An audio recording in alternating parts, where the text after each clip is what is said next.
Vítajte na Mama Kuchyňa, miesto, kde sa varí nie len pre deti, ale aj s deťmi. Miesto, kde si odniesie každá mamička inšpirácie, tipy a triky, ako sa z kuchyne môže stať miestom vášho rodinného života a varenie z povinností na radosť, či už s deťmi alebo pre deti. Sú jedla, ich vyslovíme ich meno alebo si ich predstavíme, ako si dostaneme takú letnú náladu. U mňa je to napríklad pri melóne. Hneď si predstavím, ako sme boli u mojej starej mamy, kde pravidelne do dediny prichádzal predávač melónov, ktorý to potom aj vo veľkom hlase v tom miestnom rozhlase a všetky deti sa zbehli na to zberné miesto, ktoré zhodou okolností bolo priamo v podstate pred dverami mojej starej mamy a my ako deti sme sa už nevedeli dočkať v tej rade, ako sme stali, kedy sme si konečne mohli vybrať náš melón a potom sme ho slávnostne niesli domov a bola to úžasná akcia pre nás a nevedeli sme sa tohto melónového predajcu proste dočkať. Alebo taká varená kukurica. To dneska si pamätám, ako sme v tom horúcom počasí u starej mamy na poli zbierali kukuricu a potom už s ňou leteli rovno do kuchyne, kde sme ešte aj z časti šupky, v podstate vo varenej solenej vode varili do mäka a už sme si na ne pár minút neskôr pochutnávali, pretože práve čerstvá kukurica je veľmi rýchlo uvarená. Sú všetko pokrmy, ktoré nie len majú zasycujúcu schopnosť alebo funkciu, ale v skutočnosti v nás evokujú úžasné spomienky, ktoré sa vždy spájajú s letom. S tým pocitom voľnosti, možno taký, ako sme ho ešte zažívali, keď sme boli deti, keď sme ešte nemali povinnosti, keď 2 mesiace prázdnin znamenalo 2 mesiace voľna a užívanie si slniečka, vody, teploty, proste všetkých tých vecí, ktoré už samozrejme, či sme dospelejší, častokrát vymiznú, pretože máme potom už iné povinnosti a záväzky. Pred rokmi som na jednom fóre pre mamičky rozpútala jednu diskusiu, ktorá viedla presne týmto smerom. Bola to otázka, ktorých 10 pokrmov sa vám spája s letom. A ja som po rokoch si na túto diskusiu spomenula a potom som si aj pozrela tie výsledky a vyhodnotila ich, pretože som zistila, že pre mnohých ľudí sa presne tie isté jedlá spájajú s letom, ako by som to intuitívne aj ja predpokladala a to bolo to prekvapivé, pretože tam prispievalo množstvo ľudí z celého Slovenska a v konečnom dôsledku bolo veľmi jednoduché vypracovať ako si tú listinu 10 najpopulárnejších letných jedál alebo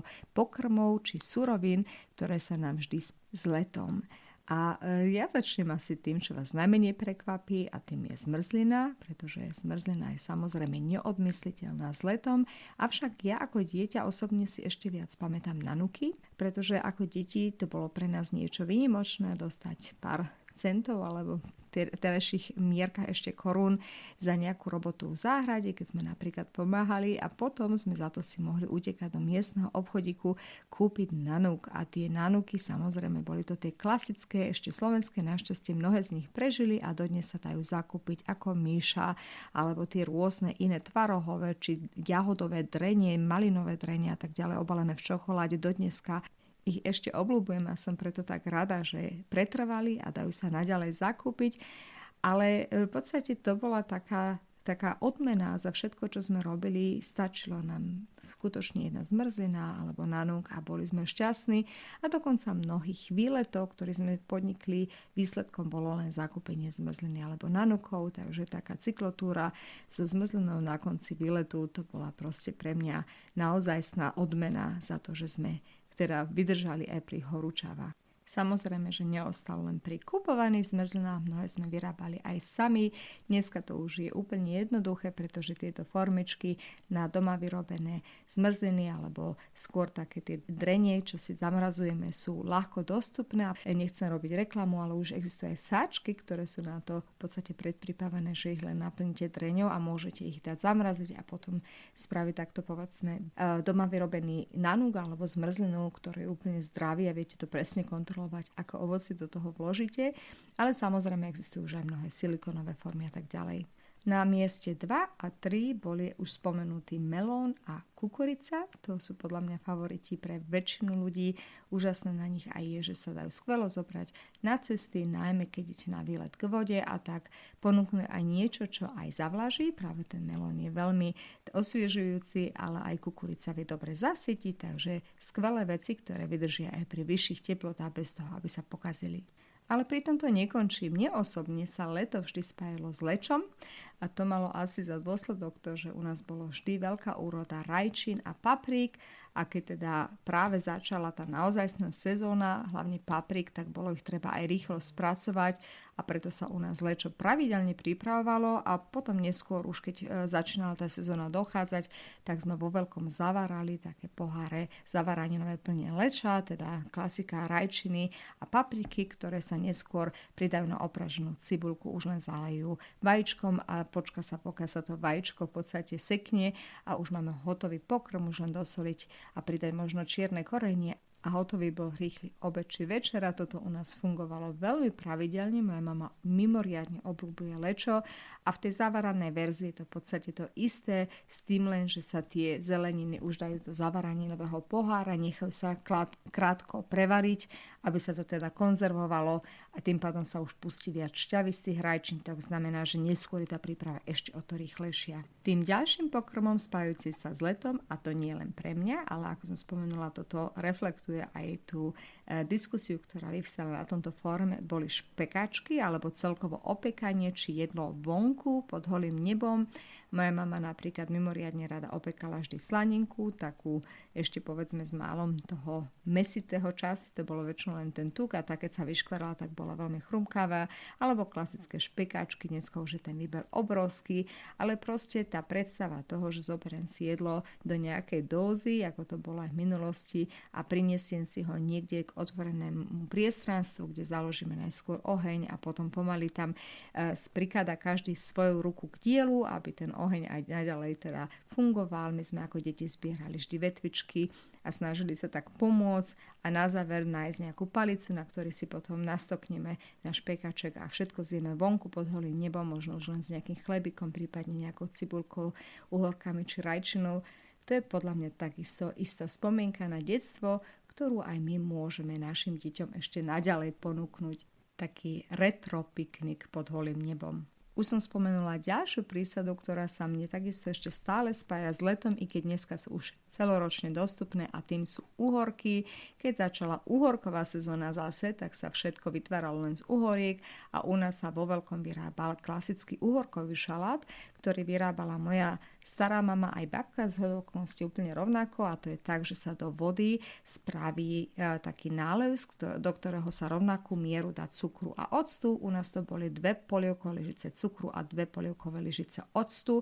To sa premieša, tým vznikne taký sladko-kyslý nálev, do ktorého sa už len pridajú postrúhané uhorky, ktoré je dobre trošku osoliť a v podstate skvelý uhorkový šalát je na svete. Tento istý nálev však sme používali aj na zmiešané šaláty, uhorky s paprikami, s rajčinami, čo proste v tej záhrade práve bolo a pre mňa osobne skutočne také synonymum leta. Príbuzní k uhorkám sú aj cukety. Keď začne totiž sezóna cukiet, tak človek doslova nevie kam s nimi. Je zrazu všade veľa a toľko receptov ani nemožno vymyslieť, aby sa všetky spotrebovali. Ja osobne sama mám väčšinou len 3 korene a cez to všetko tých cukiet je požehnanie. Človek skutočne už rozmýšľa, čo všetko urobiť s nimi. A ja mám na mojej stránke www.recepis.sk už viaceré recepty, ktoré som posledné roky vyskúšala, ktoré boli skôr smerom na zavarané pokrmy, na pokrmy, ktoré som si vedela zavariť a potom celoročne užitkovať,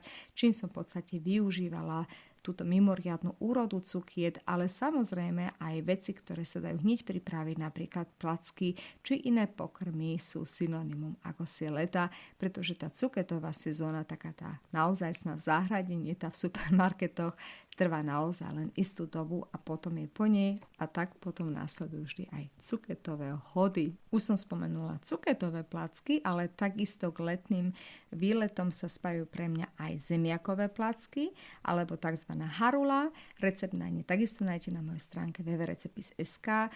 Každý má trošičku odlišný postup, zistila som, ale pre mňa osobne sa vždy najviac osvedčilo tie zemiaky, ktoré si postrúhame najemno, najskôr dobre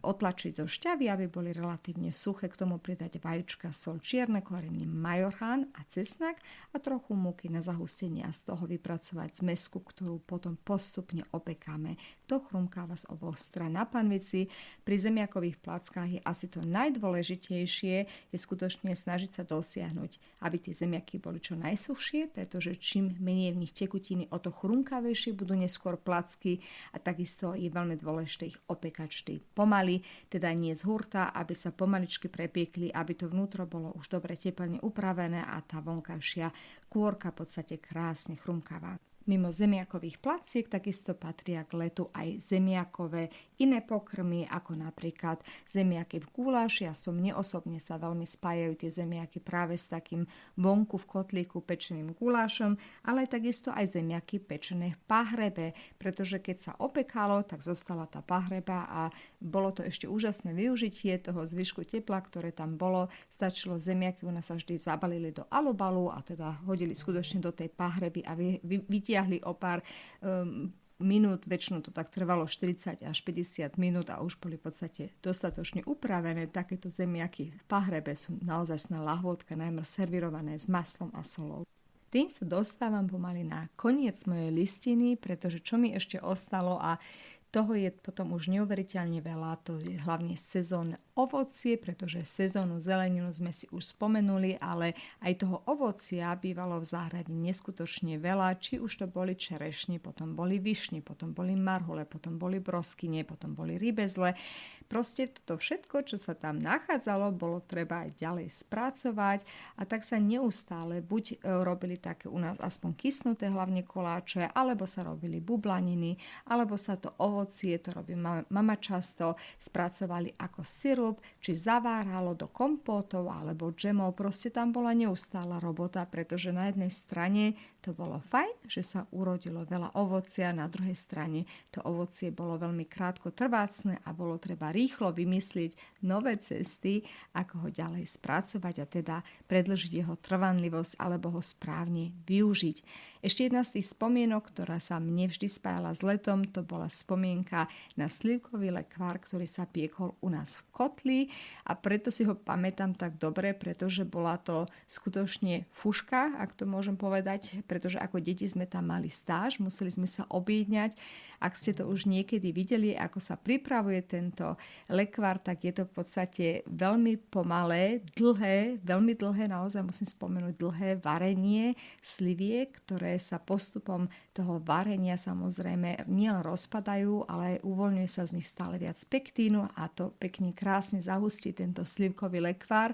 Keďže sa však v podstate tepelne upravujú nad ohňom a v kotli, tak treba ho neustále miešať. A to bola v podstate tá naša práca ako detí, že sme tam museli byť neustále potom pri tom kotli a povedzme každých pár minút ho premiešať, aby nezačal prihárať, pretože aj to sa môže rýchlo stať a to si viete predstaviť, aká by to bola pohroma, keby tie celé kilá sliviek, ktoré tam išli, dostali takú tú prihorenú nôtu, to by sme si ako deti dobre vyžrali, takže my sme boli veľmi poslušní v tomto a dohliadali sme na to, čo nebola samozrejme ľahká robota, pretože vonku bolo horúco a my sme tam museli skutočne pri tej horúčave naďalej vydržať, aj keď sme sa obmieniali a boli to len také krátke šichty. Cez to všetko si do dneska pamätám, ako sa potom celý deň točil okolo tohto slivkového lekváru a na záver dňa potom sa pripravovali poháre, ktoré sme ešte museli umývať v takých tých klasických zinkových vaniach, potom sušiť, potom sa to všetko sterilizovalo a neskôr do toho nalieval lekvár, potom ešte konzervoval a tak ďalej. Bola to celá taká práca, ktorá sa vykonávala pod holým nebom a napriek tomu, že to bolo aj šťastie náročné, práve kvôli tým teplotám, je to pre mňa krásna spomienka na letné prázdniny u mojej starej mamy. Ja si myslím, že v týchto spomienkach sa mnohom nájdete určite aj vy a to nezávislo od toho, či ste boli dieťa z mesta alebo z dediny. Ja osobne som takisto rodáčka z veľkomesta a cez to všetko sme trávili veľkú časť letných prázdnin u starej mamy a tak som mala možnosť trošku aj vychutnať si z tej vidieckej idyly a mne sa to dodneska veľmi ráta, pretože vďaka tomu mám mnohé spomienky, ako som spomínala s tým slivkovým lekvárom, ktoré by som asi inak nemala. A tak si dúfam, že aj u vás som pripomenula tieto spomienky a že možno aj u vás sa teraz trošku rozmohla chuť na niektoré z týchto letných dobrôt. Ja sa veľmi poteším, keď si ma opäť naladíte najbližší týždeň, kedy zase budeme sa kulinársky posúvať ďalej cez jedlá, ktoré patria do našej tradičnej kuchyne, ale zároveň sú aj dobré a osožné pre naše deti. Majte sa zatiaľ a užívajte si leto.